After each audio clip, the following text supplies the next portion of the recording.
आप सबके नमस्ते बा, प्रणाम बा, जय श्री राम। और बड़का बिहारी के आपसे एक आग्रह बा कि ई वीडियो आपके ना ही पावर स्टार के फैन और ना ही ट्रेंडिंग स्टार के फैन, ई आपके वीडियो भोजपुरी के फैन बन के देखे के बा।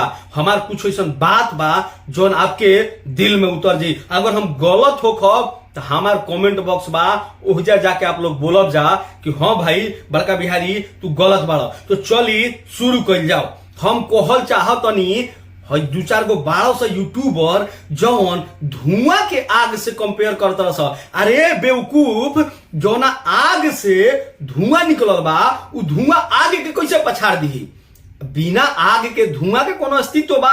तो जी हो, power star Pawan Singh Bhojpuri industries के आग हमें। और यह आग से जितना बने खेसारी लाल यादव, रितेश पांडे, अंकुश राजा, ये सब धुआं हमें। लेकिन हमार कहे के मतलब बा कि आग धुआं के काहे लड़ावो तरह सो? दोनों के मिला के कहीं ऐसा विस्फोट कर जाओ कि सब लोग के नजर भोजपुरी पर पड़ जाए। वैसे भी भोजपुरी पर सबके नजर पड़ गई बा। आज जितना रफ्तार से भोजपुरी भागता ठीक बा, बड़े बड़े फिल्म नहीं के, लेकिन नहीं जा एल्बमे इतना बड़े बड़े बा कि सब लोग के नाकी में दम कर दिले बा। तो हमनी के का करे के बा? हमनी के भोजपुरी के आगे बढ़ावे के बा। हम पवन सिंह के फैन हई, आप यो हई पवन सिंह के फैन, कुछ लोग खेसारी लाल यादव के फैन हुई है, इनमें कोनो गलत बात नहीं है। लेकिन कोनो ऐसा शब्द नहीं है बोले के कि कोनो दोनों स्टार पर कोनो दाग लागे या उनको नाम बदनाम होके। हमनी के हमारा घर में जौन बा तोने को हम बड़ाई करो, रौरा घर में जौन बा तो ना रउआ बड़ाई करी। ई होला एक फैन के काम।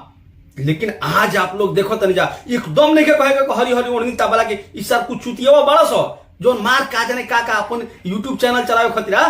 चैनल चलावल बड़ी बात नहीं, चैनल से बहुत आगे भोजपुरी के महत्व बा।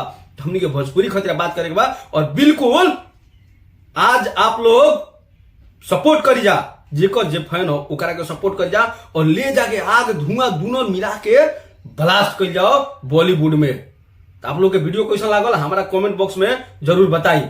हमारी आपन विचार रहे, बाकी रउआ लोग के का विचार बा ई तो आपके हमारा कमेंट बॉक्स में बतावे के पड़ी।